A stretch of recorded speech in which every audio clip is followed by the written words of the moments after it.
오늘 아침 신문에 보면 전국적으로 새누리당이 우위지역이 82곳, 더민주당 우위지역이 35곳, 국민의당 우위지역이 20곳, 이렇다고 이제 3당이 자체적으로 분석하고 있고 110군데가 혼전이다 이렇게 이야기를 하는데요.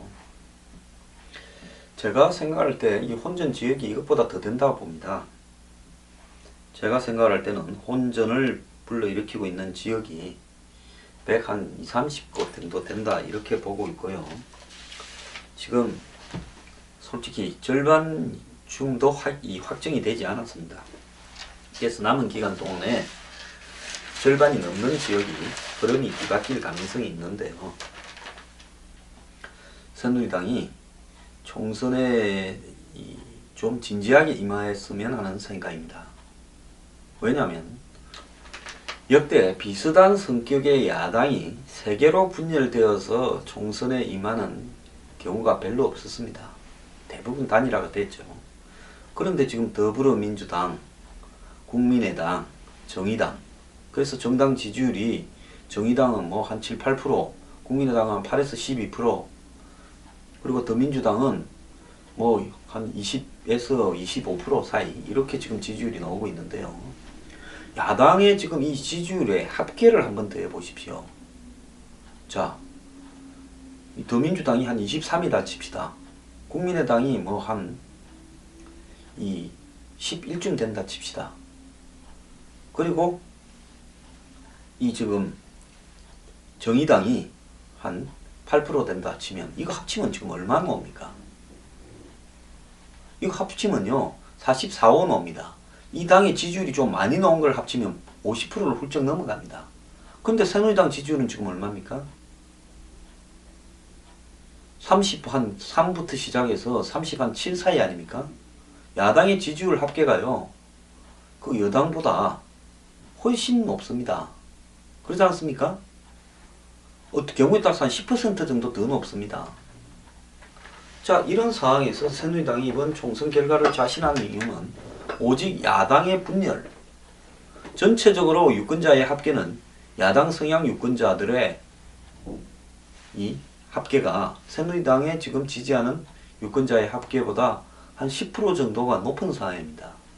그런데 야권의 분열이 있기 때문에 야당 표들이 서로 각자 분산이 되어서 새누리당이 압승을 할 거다. 총선에서는 뭐 1%라도 앞서면 앞서는 거 아니냐. 지금 서울에서요, 수도권에서 한 3% 미만으로 접전을 벌이고 있는 지역이 한 3, 40곳쯤 됩니다. 이 중에서 새누리당이 마지막에 우리가 야당 분열이 있기 때문에 대부분 이길 것이다 이렇게 생각을 할지 모르겠는데요.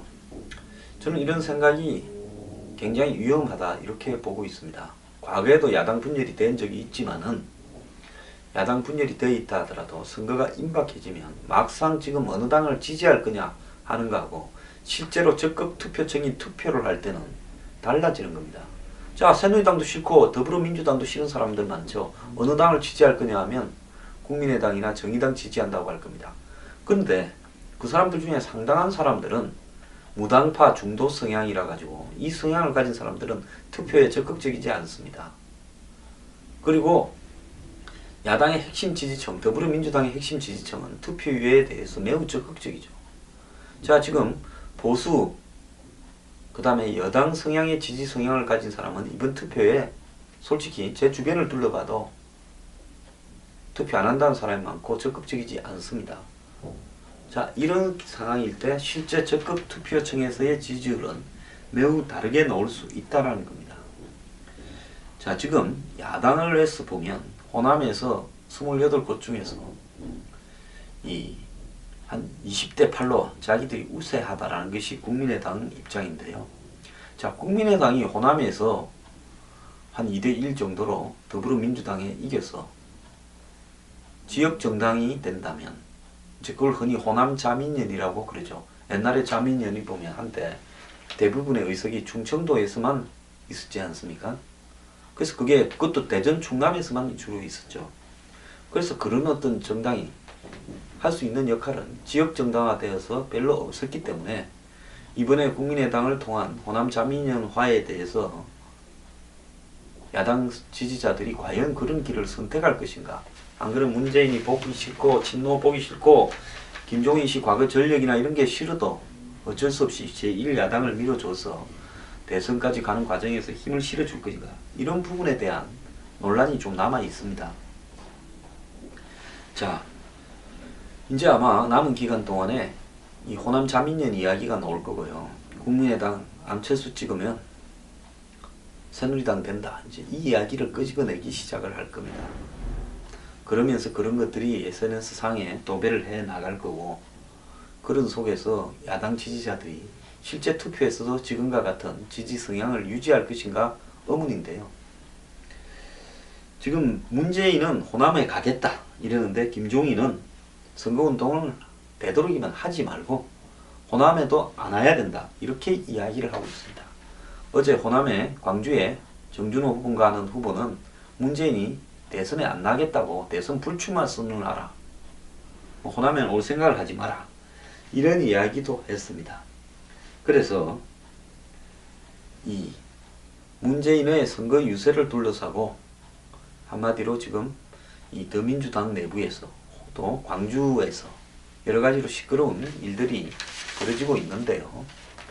저는 이런 부분조차도 매우 전략적인 계획일 수 있다고 보고 있습니다. 김종인과 문재인의 선거 유세, 광주 방문 등을 둘러싸고 충돌을 벌이고 그런 것들이 언론의 보도에 초점이 되는 상황이 결국은 전반적으로 더민주당의 선거에 유리하게 작용할 수 있다는 겁니다.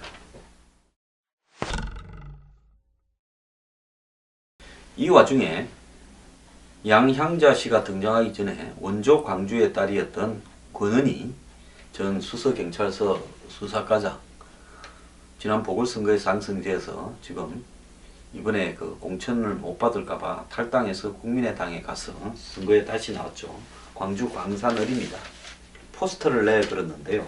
본인이 저격용 총을 들고 스나이퍼 자세를 잡으면서 박근혜 잡을 저격수 권은희지 말입니다. 다음은 국보인 너다. 국보인 너는 김종인을 이야기하겠죠. 자, 총을 들고 전 세계 선거 포스터에 자신이 지지하든 지지하지 않든 대통령을 타겟으로 겨냥을 한다. 참 진짜 저는 이 사람의 정신세계도 정말 대단하다 보고 있습니다. 자, 이런 식의 SNS용 포스터를 갖다가 유포하는 부분이 과연 정상인가? 뭐 요즘 뭐지 말입니다 해가지고 무슨 태양의 후예라는 드라마 말투 쓰면서요, 이런 식으로 이렇게 말을 하는 것이 국민의당에 도움이 되겠습니까? 저는 뭐 대통령의 지지율이 최근에 좀 떨어졌다 어쩐다 하지만은 그런 부분과 별개로요, 대통령은 박근혜 대통령 개인에 대한 최소한의 예의나 존중이 아니라 대통령직이라는, 영어로 프레지던시라 그러죠. 그 직에 대한 여유가 있어야 된다고 생각합니다. 자, 뭐 국민의당 대변인이 이유 여하를 막론하고 진심으로 사과한다 이랬는데요.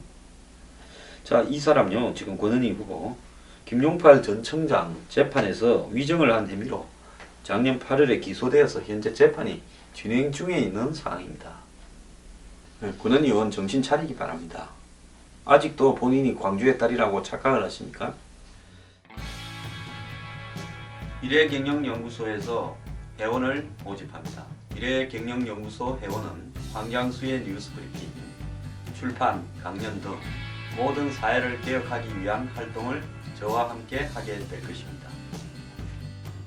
네, 안녕하십니까. 황장수의 뉴스브리핑 게스트이자 팬이자 시청자인 변희재입니다. 이번에 황장수 소장이 뉴스브리핑을 더 크게 조직적으로 확대하기 위해서 권력이나 재벌에 손 내밀지 않고 한 분 한 분 애국자들의 작은 후원금을 요청하고 있습니다. 제가 1순위로 가입을 해서 저도 늘 알릴 테니까 황장수의 뉴스브리핑 늘 시청해 넣어주십시오.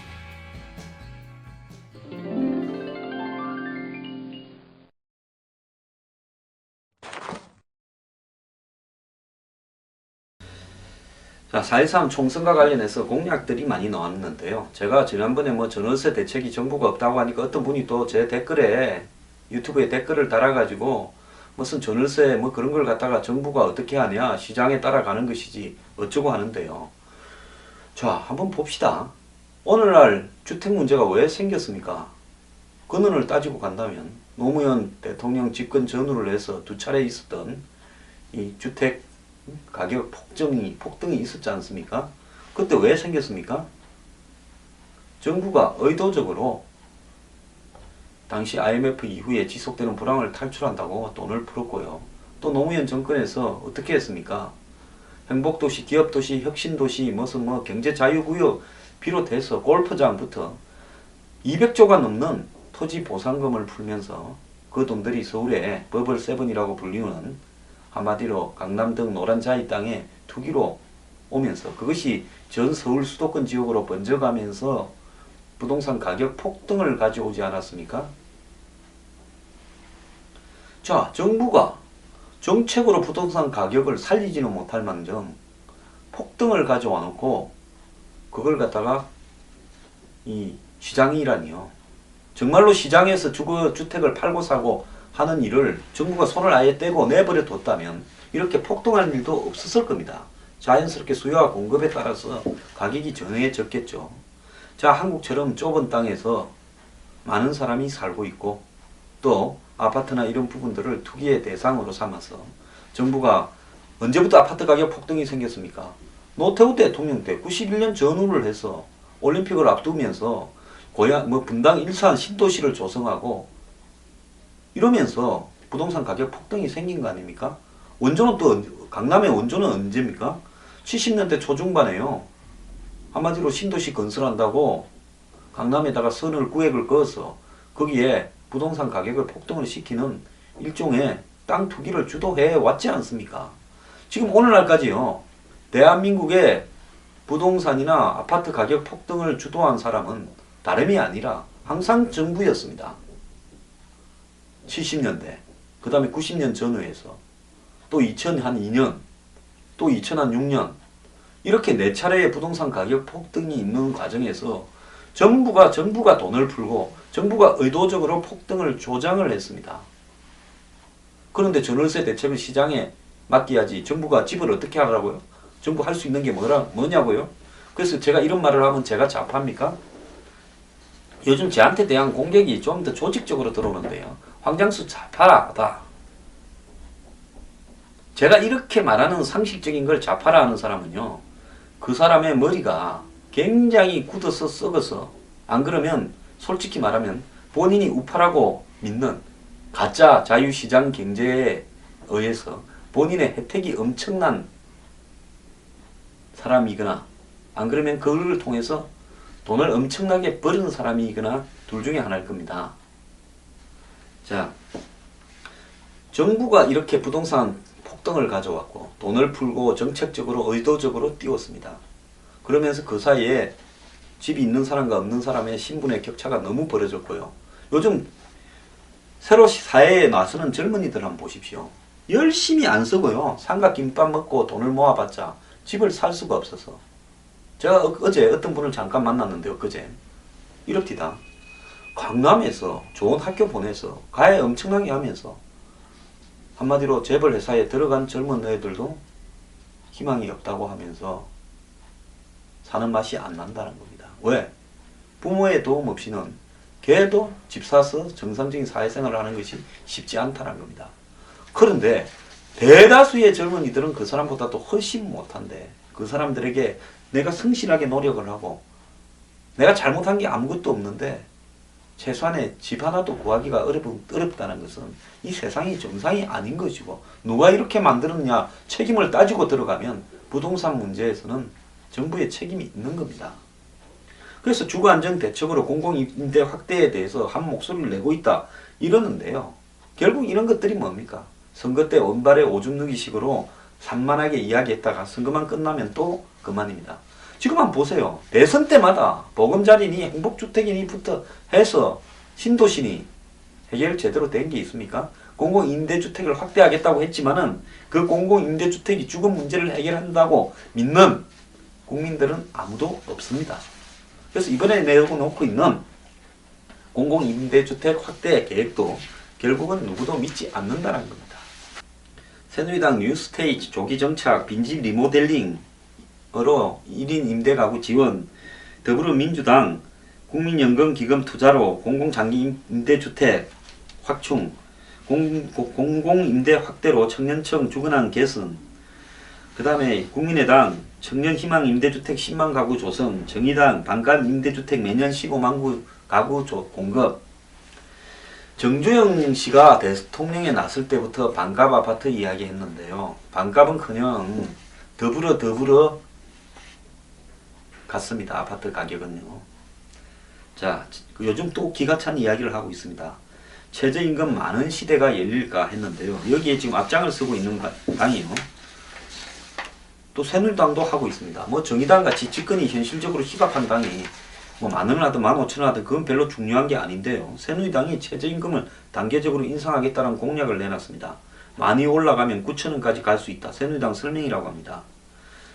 그래서 최저임금을 중산층 하위권 소득 수준에 맞추도록 하겠다 이렇게 밝혔습니다.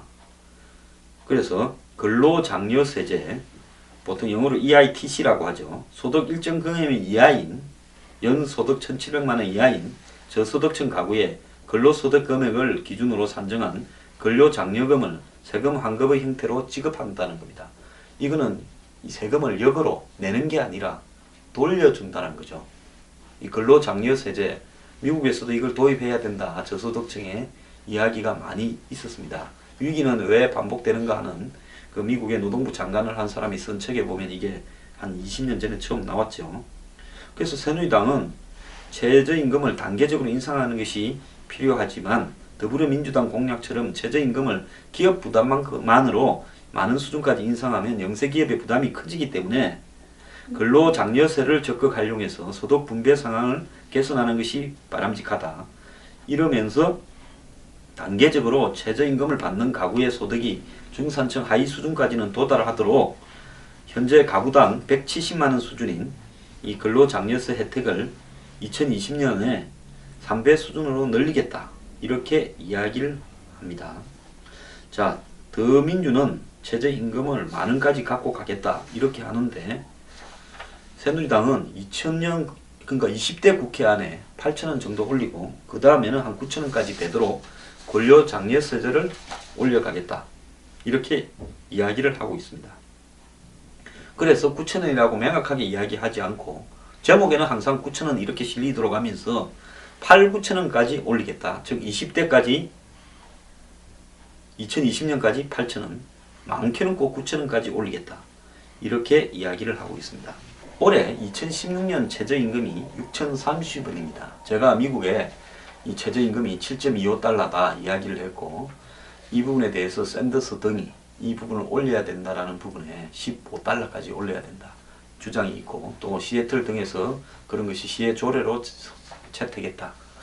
그리고 지금 월마트도 12불까지 올려가겠다라고 얼마 전에 이야기를 했다. 이런 이야기들을 제가 소개했고 영국에서는 생활임금으로 즉 복지 혜택을 줄이는 대신 노동하는 사람에게는 15,000원 정도까지 이렇게 갖고 가도록 하겠다. 이런 이야기들을 했습니다. 자, 지금 이 부분이요. 그 한국만 그런 게 아니라 조금 더 뭐 요즘 나옵니다. 캘리포니아주가 법정 최저임금을 2022년까지 시간당 15달러 17,000원 올리겠다. 이렇게 계획을 잡고 있고요. 영국도 생활임금을 해서 25세 이상이 이번 달부터 12,000원, 2020년까지 아까 말한 대로 9파운드 15,000원 정도를 받게 하고요. 러시아는 지난 1월 4%를 올려서 6,024루블에서 오는 7월 다시 2%를 올려서 월 13만원 정도를 더 올리기로 했다는 겁니다. 그리고 최저임금을 월 13만원 올리는 것은 크죠. 또 민주당 등 야당이 일부가 3, 4년 안에 최저임금을 만원 되도록 하겠다. 이렇게 이야기를 하고 있는데요. 새누리당이 8,000~9,000원 되게 하고 거기에 근로장려세제를 갖다가 이 형태로 그렇게 영세 사업자가 다 지불할 수는 없을 거니까 보전을 하겠다. 저는 매우 바람직한 태도라고 보는데요. 그래도 이번 선거에서 최저임금을 이렇게 올리기 위한 부분이 그나마 공약으로 되어가는 것도 다행이라고 생각합니다만은 중요한 것은 선거 때 돈을 갖다 얼마 올려주겠다 저거 돈도 아닌 걸 가지고 사업자가 주는 돈을 가지고 이렇게 하기보다는 최저임금을 올릴 때 나타나는 여러 가지 부작용부터 또 그걸 실제 실행 가능한 근로장려 세제는 어디서 나올 것이냐, 정부의 예산으로 나와야 되지 않습니까? 그런 부분들을 어떻게 정리해 갈 거냐 하는 부분에 대해서도 좀 더 확실한 대안을 가지길 바랍니다.